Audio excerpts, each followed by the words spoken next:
Just to back up, I'd like to introduce myself in my language. Right now, I am joining you from the Navajo Nation in the United States, and we traditionally introduce ourselves by our clan system. This is a traditional way for us to greet each other and for our relatives to identify ourselves as Diné people. You may know us as Navajo, but we call ourselves Diné, and so I will do that right now. Yate she Leona Morgan Yinchia, Twadajini Mishla, Tanabithni Bashichin, Ki Ani Dashiche, Twaglini Dashanella, she Leona Morgan Yinchia, and uranium issues, auto nuclear issues, Banashnish, and I will be speaking on behalf of several organizations, including the No Nukes, Nuclear Issues Study Group, as well as Don't Nuke the Climate. Okay, so let's move on to the next slide. The topic for today has to do a lot with the history of colonialism in the United States, and I'd just like to share this definition if folks want to read it. This was the term nuclear colonialism was coined by Winona LaDuke and Ward Churchill, and it's been the definition has been further defined by other Indigenous activists. And so this is I put this together from some of the writings of Winona LaDuke, as well as some of my friends who are actively fighting nuclear colonialism. And basically, we are, as Indigenous people, I am Indigenous, and the biggest problem for most Indigenous peoples is the uranium mining that has taken place over the past 75 years or so. The majority of the uranium that is used today for both weapons and energy have come mostly from Indigenous lands. In the United States, we consider that all of the land that is where the United States is currently situated is stolen lands. All of North America, and it can be argued North America and South America in total, have been occupied by foreign entities. And so we call it stolen lands or occupied territories. And there are many, many Indigenous nations who still live and use the land. And right now, in the areas where uranium mining occurred, many of us are dealing with the impacts from that mining in the past, which includes contaminated water. It includes the different contamination to the environment, as well as sacred places, and of course the health impacts that are long lasting. So our peoples have been dealing with cancers and many, many health problems from the mining, as well as the processing of uranium. This is a list of some of the steps that led to the stealing of our land, as well as the uranium mining that occurred. So it was a systematic process from the stealing of our land to today, which is very much ongoing. And also there are many changes to the law which create this way for the governments and the companies to continue mining and to continue contaminating our land. It's not a part of history. It is still happening today. And there are people who think this is something of the past. When the settlers came in and stole land, this is still happening today, where Indigenous peoples have to move sometimes, not because the land is being stolen under their feet as it was in the past, but because of contamination. And so we are still having to deal with relocation. We are still having to deal with the genocide of our people. It's not the same as in history when there was literally push for, clearing the land, as it were. The United States, they made it law to to remove us from the land, and that meant either pushing indigenous peoples from the east toward the west, as well as killing our people. And today, we consider the genocide in a new form, which has taken place through the various cancers and the different health impacts to our people. And so that also includes our future generations, which are the children who are still unborn, who are yet to come. They will also be impacted because of the long-lasting genetic effects from not just uranium mining, but also a lot of the nuclear weapons testing. All of these impacts, there are people working on them all over the country and all over the world. There are indigenous peoples who are fighting uranium mining today. There are indigenous peoples who are still seeking they're still seeking for restoration of their land and also for compensation for lost resources, as well as compensation for health impacts from different things like uranium mining and weapons testing. And so today I'm speaking to you from the Navajo Nation. This is a map you can see. I don't know if you can see on the right side, there is a map of the United States, and you can see this little orange spot in the southwest. This is what we call the Navajo Nation. This is a political boundary, which is basically an invisible line that shows our legal jurisdiction today. So our people, we have our own westernized form of government. So we have a formal government that is recognized by the United States, and we have a pretty nice sized piece of land that they call a reservation. Ours is the largest in the United States. However, there are many indigenous peoples who don't have this type of recognition from the United States. Our traditional boundaries is not it's not the same as this political boundary that you see here on the map. On the picture, it should be green. The green outline is what we call the reservation or the Navajo Nation, but our traditional historical area is actually within these 4 sacred mountains. The 4 sacred mountains are a natural boundary where our people lived historically, and going back to the imaginary lines here, you can see on the map, there is the border of 4 states, Utah, Colorado, New Mexico, and Arizona. And we call this the Four Corners area. This is one of the most mined areas of the United States. The mining in the United States is mostly in the Intermountain West region, which is like a section of the United States going from the Colorado Rockies down through the Panhandle through southern Texas. And in the United States, most of the mining, just like around the world, is on indigenous lands, and that includes our sacred places. One of the most threatened areas today is the Grand Canyon. There's also Mount Taylor in New Mexico. This is one of our sacred mountains. We also have a lot of threats to the Black Hills. And of course, in other countries, their indigenous peoples are also dealing with threats to their sacred places all over the world. In Canada, a lot of the uranium is coming from the Saskatchewan. Canada has some of the world's largest mining companies, and actually the most uranium, it comes from Kazakhstan and Australia. So we are looking at issues of uranium mining in the United States as a threat to our lands. However, the people in those other places where there is more mining, about half of the mining about half of the uranium in the world is now coming from outside of the United States. And so we actually don't need to mine in the United States or in most places, because a recent article in Forbes magazine, I can share the link.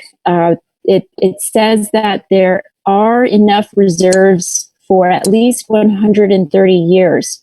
And so right now, we don't need to be doing new uranium mining as we are still dealing with the past uranium mining. And just to give you an orientation, this is New Mexico. And if you can see where it says south, that is denoting our southernmost sacred mountain, which is called Mount Taylor in English. In our language, we call it Tzotzil. And to the west in Arizona is the Grand Canyon, which I will talk about a little bit more. Our area has been very much impacted by different types of extraction. So this map is available. You can go to indigenousaction.org if you'd like to look at it further. It shows all of the coal mines. So not only was our nation impacted by uranium mining, but there's a lot of coal mining as well as coal-fired power plants. So a lot of contamination there. And some of the concerns are also the cumulative impact from burning coal that has uranium in it. So this is a big issue also in the South Dakota area. And I'm sure many of you listening today, especially if you're involved in ICAN, are aware of the uses of uranium for both weapons and energy. And I want to make a very distinct statement that you cannot have civilian use of uranium without military use of uranium. And I know ICAN is concerned about the weapons. I think we can work together to have a little bit more information about also the uses of uranium for energy. And so this is an infographic that shows some of the steps of uranium processing that lead to energy development. This does not include the weapons, but if you can see on the right side, all of the waste that results from processing uranium to make energy. And right now, the energy, nuclear energy production is one of the issues that we're dealing with, because in the United States, just like in many places in the world, there's no scientifically proven safe way to permanently isolate the radioactive waste from nuclear energy. So this is high-level radioactive waste. This is the most radioactive toxic waste in the world. And the various governments, I know in France, this is a much bigger problem, but in Germany as well, there is a lot of high-level waste, and the idea to store it at Gorleben, or here in the United States, we're fighting a company called Holtec. This is a big problem because this waste will be radioactive for millions of years, and we still don't have a scientifically proven way to deal with it. Our issue in the United States is we consider the waste proposal, the storage proposal, to be an issue of environmental racism. So I'll talk about that in a minute. Going back to the uranium mining, like I said, we have no need to make new uranium, and there has been a lot of contamination that still is not addressed. In the United States, we have at least 15,000 abandoned uranium mines. I know there was mining in Germany. I have had the opportunity to visit Bismuth, and I think that is probably one of the best places to see what can be done with uranium waste. It's not 100% clean. Bismuth is not completely recovered. Some of the local people are still concerned about the contaminated water. Of course, the company will say it's safe and that kind of thing. But that's just one location. In the United States, we have 1,500, and the biggest ones are on the Navajo Nation. This is a map that shows at least 523 abandoned mines, the worst being in a community called Churchrock. You can see on this map in the blue squares, these are two uranium mines that were producing in the about the 50s to the 70s. They stopped in the early 80s, and between these two blue squares, they just show the location of the mine, but right in the middle is a community of Navajo residents. So there's some houses, and you can see the roads and the structures there. People still live there today, and they have been fighting for cleanup for quite a long time. One of the activists, she didn't choose to be an activist. She's actually a grandmother, a mother. Her family has been living in this region for over 100 years, and she remembers before the mines were there. And right now, she is one of the most outspoken community members fighting for cleanup. And she says she thinks the government is waiting for her to die, that they are never going to clean up, and that they're just stalling the cleanup until there's no one there to fight with them. Right now, this community is, like I said, dealing with the cleanup of the two mines, and then also they are still dealing with this spill that occurred in 1979. The world's largest uranium mill spill, or the largest uranium spill, occurred in 1979, about less than a kilometer from where these two mines are. The two mines, they were using a mill very nearby that processes the uranium. So we have here, if you can see on the map, the two blue squares is where the uranium was coming out of the ground. And then a little bit over to the left, this is where the mill was located, where they separated the rock, the different minerals, and they concentrated the uranium into yellow cake.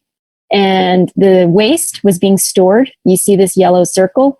This is where the tailings, the waste from the mill, were being stored, which was liquid and solid. And the liquid waste was being stored in a huge pond that had a clay wall.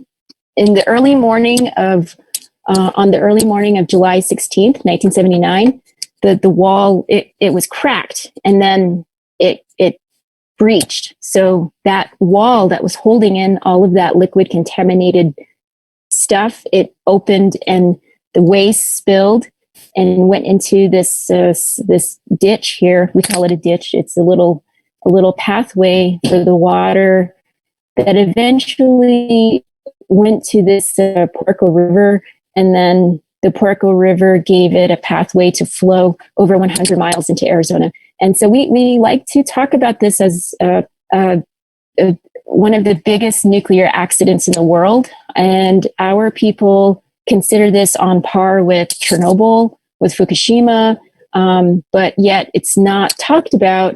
And we view this as another form of racism. This is one of the world's largest accidents of the nuclear industry, yet many people do not know about it.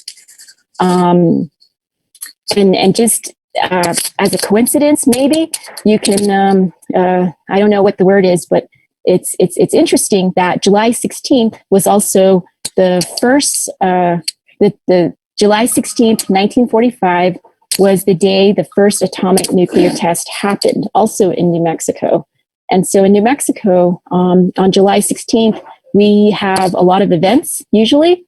And this year, I believe we're going to have to alter the ways that we remember this day, because the community gathers and remembers not just the impacts to the environment, but all of the people who were lost because of these horrendous accidents. And so this is a little more information about the spill that happened in Churchrock and the cleanup that has been ongoing to clean up the community.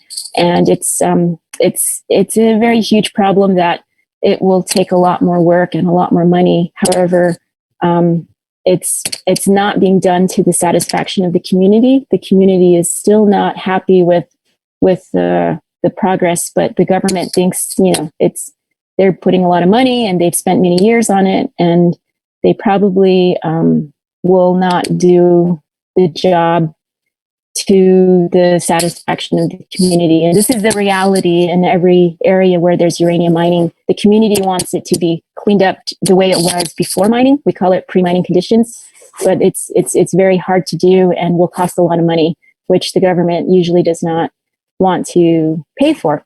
And so going back to the indigenous sacred places, this is a picture of the Black Hills. This is also a place that has been mined and is being threatened now. This is a picture of our sacred mountain. This is also a place that uranium mining companies own land on, and they want to do some mining, but we will continue to watch it and fight it. And I'm pretty certain that the mining will never start. There was mining here in the past, and it stopped in the early 80s. Right now, there are 2 companies that want to start mining. However, the price of uranium is very low, and so it's not profitable to mine. Unfortunately, because of COVID-19 and because of the clown we have in Washington, D.C., there is a push now for new mining. Just last month, the price of uranium has been going up. So right now, it was in the $20 United US dollars. It was in a $20 range for some years, and now it's rising and it's in the $30 range. There was a study that said in order for uranium mining to be profitable, it needs to be at least $70 US dollars per pound. However, $70 per pound does not cover the cost of cleanup as well as the cost of healthcare. And going back to the issue of COVID-19, one of the arguments right now, the administration, the United States administration, is saying that we need to increase uranium mining. In 2012, this area around the Grand Canyon was signed, the area was protected. Obama signed a uranium mineral withdrawal. What that means is he created, the people work toward protection of the Grand Canyon for many reasons. This is one of the most beautiful places to visit. It has a lot of historical, geological rock features, and it is also the home to indigenous peoples nearby, the Havasupai, the Wallapai, the Hopi, and my people, the Diné people, as well as several other Paiute and different peoples in the region. But the Havasupai especially, and the Wallapai, who live very close to the Grand Canyon, they depend on the water that comes out of the canyon, not just for drinking and domestic use, but it's also very significant to their ceremonies and their cultural, their traditional ways. And so this is a very special place to many people. And the protection that was created, it was 1 million acres that they signed into this withdrawal to stop mining for 20 years. And the organizations and the people, they were working toward a permanent protection. And just recently, Trump is pushing to open up a few thousand acres to do mining under the guise of COVID-19, that we need domestic uranium for not just nuclear energy, but the nuclear submarines. So this is a big issue now because of all the hard work people did. And with the virus, Trump is using that as an excuse to open the Grand Canyon to mining again. And if that happens, it's not just the Grand Canyon that will be threatened. It will be any place where uranium mining has occurred in the past. Those places will all become threatened again. So going back to the Churchrock community, this is a picture of the folks out there who work every year to do this big event on July 16th. We have friends from all over the world come. We have friends from Japan, all over the United States. Last year, we had many people from different parts of the world, And we do have very strong connections to Japan, of course, because of the issues of the weapons. And this year, being the 75th anniversary, there were a lot of events planned. However, because of the virus, not just the United Nations Nuclear Non-Proliferation Treaty Review, but many of the civilian events that were planned to recognize the impacts from the two nuclear weapons that were dropped on Japan, as well as the first nuclear weapons test at the Trinity site. All of those events have been canceled and will take some different form online. And I just also want to mention that one of the most, we call it the most bombed nation on the planet, is the Western Shoshone, which is an indigenous group of people in Nevada. And so for this reason, we work together. This is a picture of the Havasupai folks that live near the Grand Canyon, and they do ceremonies around a place called Red Butte. And this is a picture taken between Red Butte, their sacred site, and the uranium mine there. It's called Canyon Mine, and it's owned by a Canadian company called Energy Fuels. And so here we have gathered several indigenous peoples from different nations, and we are all there supporting one another. So we have indigenous peoples from all over the Southwest working to fight alongside with the Havasupai, as well as people who live near the uranium mill in the United States. So I'm going to go now into New Mexico. We have many nuclear sites in New Mexico. These are two pictures of the state. The map on the left, you cannot see all of the different sites, but I can share a link to so folks can see this map. Or I think I'm going to ask one of my friends who's in the chat if they can share the link to this map. This map on the left shows all of the nuclear sites in New Mexico, and right now we're dealing with not just the uranium mining threats, but we also have two national nuclear labs in New Mexico, Los Alamos Labs and Sandia Labs. And at Los Alamos, they're proposing to expand the plutonium pit production, which is to increase the nuclear weapons. And nuclear weapons is a big economy in New Mexico. Right now, it's very hard to fight these things because of national security issues. However, we have many people on the ground who are working to stop this. And I know several of them, so Joni Ahrens and others with Concerned Citizens for Nuclear Safety, and many of the longtime organizers, activists, lawyers, community people, indigenous people like Tewa Women United. They've all been fighting to get Los Alamos to clean up their past contamination that impacted the Rio Grande, and also to stop the expansion.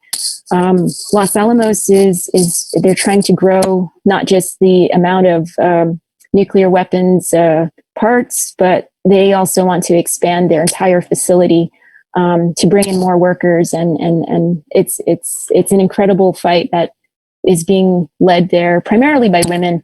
And I just wanted to give a shout out to those organizers, because it's been it's a very hard fight. And some of them are involved with ICANN, I know. But this Los Alamos is up here on the map. You can see this big plume. This is from a radiation plume that was created because there was a fire there about 20 years ago. But I want to bring your attention down to the southeast corner of the state. Right now in New Mexico, we're dealing with, I mentioned earlier, a fight against a nuclear storage facility by a company called Holtec. And if you look at the map on the right side, this is showing a place called the Permian Basin. The Permian Basin here is in a blue color. This is one of the world's largest oil producing areas. It's the largest in the United States. Right now, especially because of COVID-19, many people are not driving, and we have an abundance of oil We have a lot of surplus supplies, which ironically is a good reason not to start uranium mining, because there's other energies out there that are piling up because of COVID. However, New Mexico has a lot of sun. We have a lot of wind, and the state is trying to transition to renewables. We just passed a very aggressive law called the Energy Transition Act, which is pushing New Mexico to be 100% renewable by the mid 21st century. So by 2050, I believe we're supposed to be 100% renewable. However, the contract that New Mexico has with a nuclear company the contract extends until the life of that nuclear power plant. The power plant is in Arizona, and it is scheduled to shut down in 2047. So it's quite suspicious that our goal for renewables is not until after the nuclear power plant is scheduled to shut down. And I think it's very important that folks know that you cannot have nuclear weapons without nuclear energy. You cannot have nuclear energy without nuclear weapons.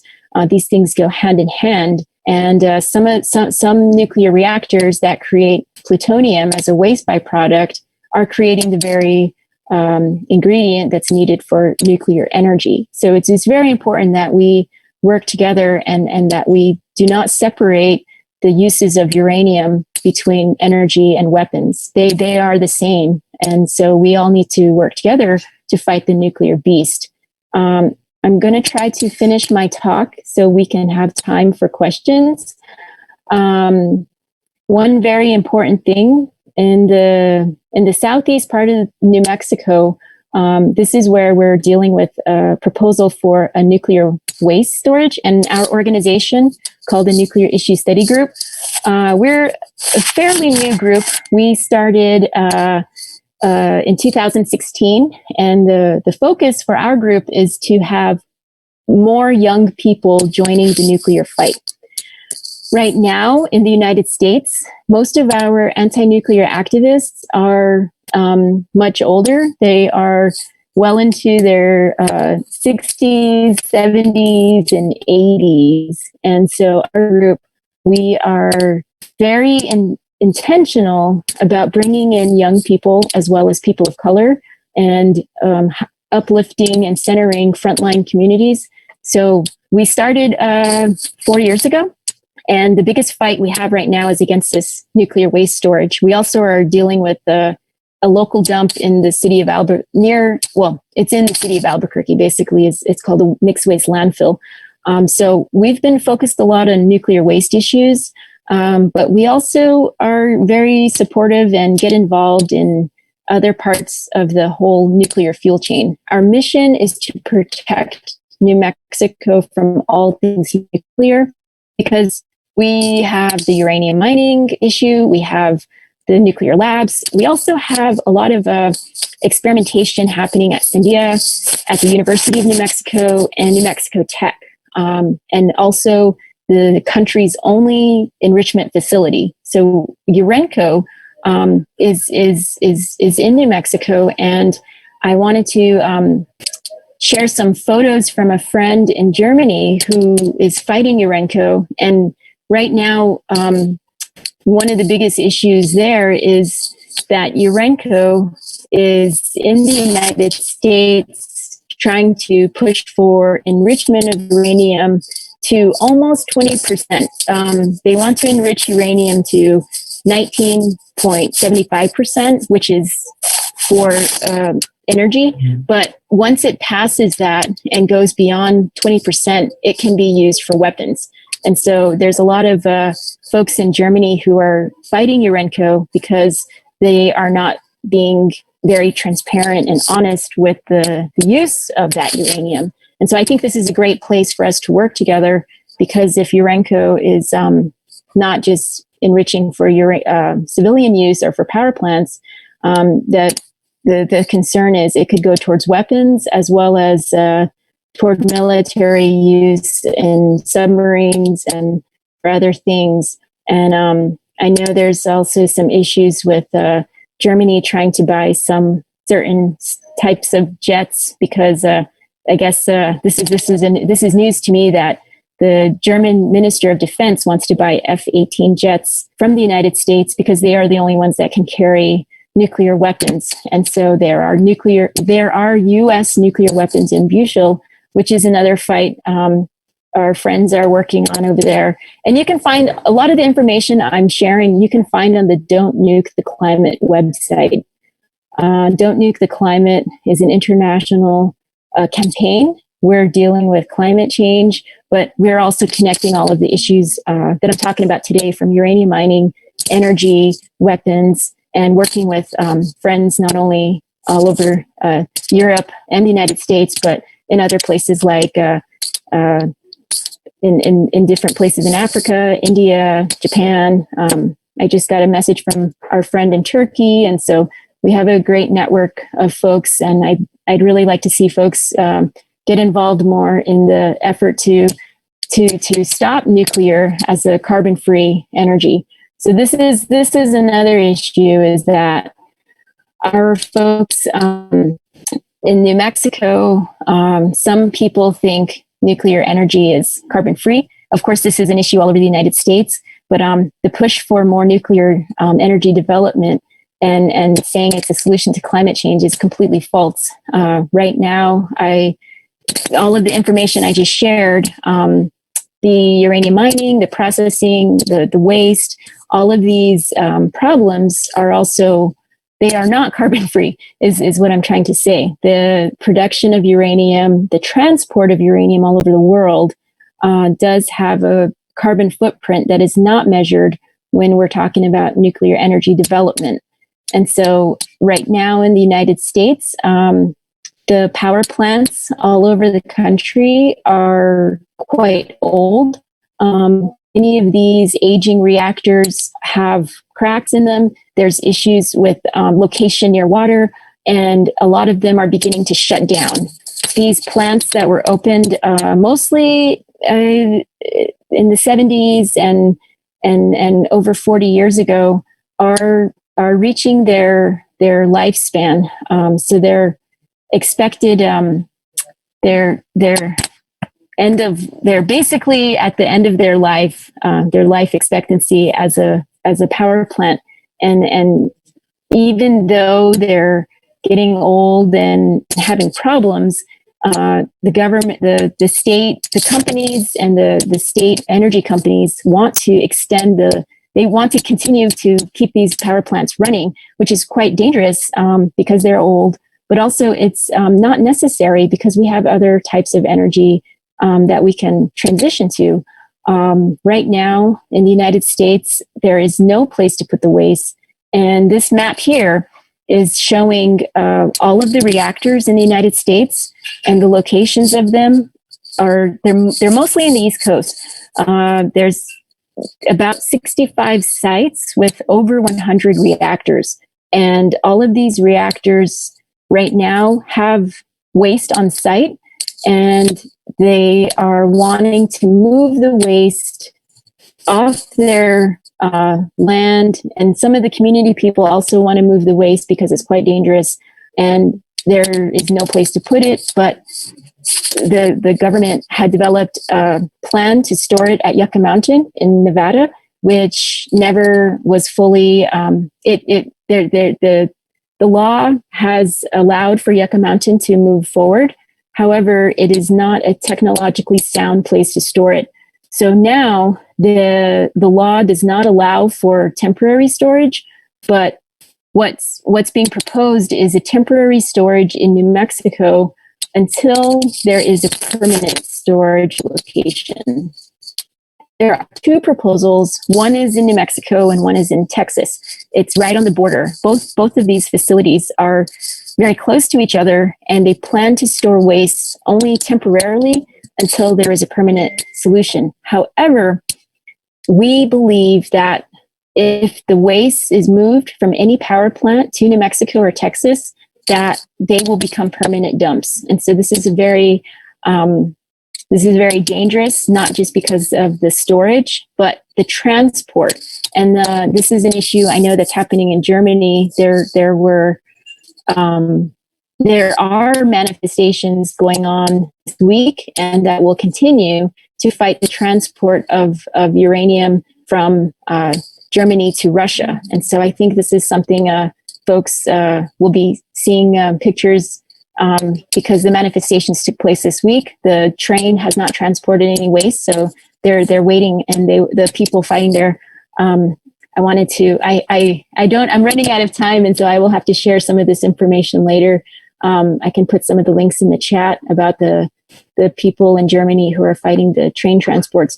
But in the United States, no transport of high-level waste from nuclear reactors has occurred yet. And so this proposal for the waste dump is to store all of the waste from all of the United States, and that would be for 40 years, but can be extended until 120 years. Right now, this is just going through the application process in the United States, and we are in the middle of a public comment period.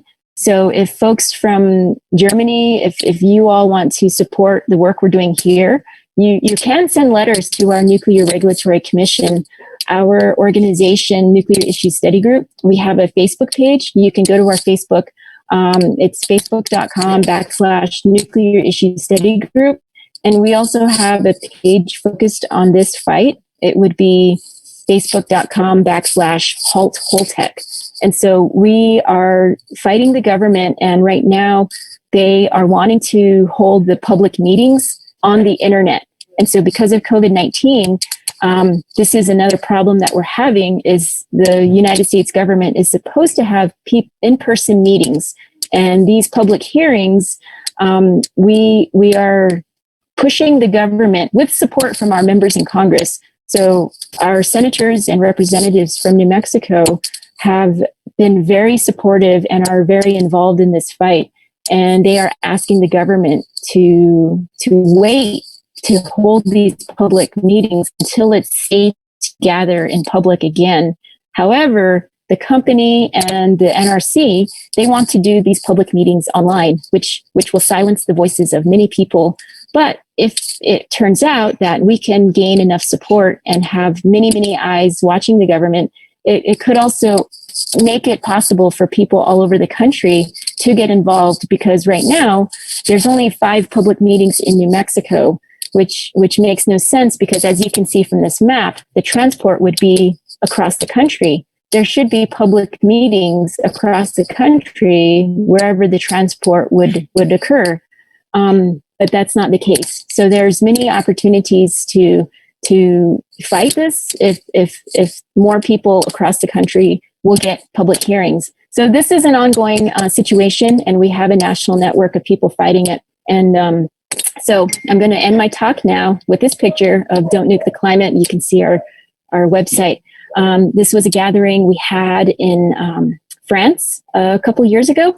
We did a camp out, and it's very important, I think, to have these conversations across not just across the topics of uranium, nuclear energy, and nuclear weapons and waste, but also across cultures, across borders. And so we ask for support from everyone, not just on our fight in New Mexico, but you can also support Don't Nuke the Climate. There's many fights all over the country, all over the world, that need support. And so I hope this presentation today can bring some support to our friends in Germany as well. And so before I end the presentation, I just want to show a couple pictures. I don't know if you can see them, but so this is a this is a picture from some of the manifestations that have taken place. The transport fight in Germany. So we have folks over there fighting. I mentioned the train transports to Germany, as well as the Urenco. I'm getting some messages here. So I apologize that I didn't get the pictures into my presentation quickly enough, but these are some of the actions that are being done. you see there's folks that are stopping the trains by many tactics and different strategies. And I just want to support the work all over the world and hope that there can be some connections made with the people in Essen and Münster and the different places, Büchel and of course Gorleben. So I will just say thank you very much for listening to me. I know that was quite a long discussion, and I will take some questions now.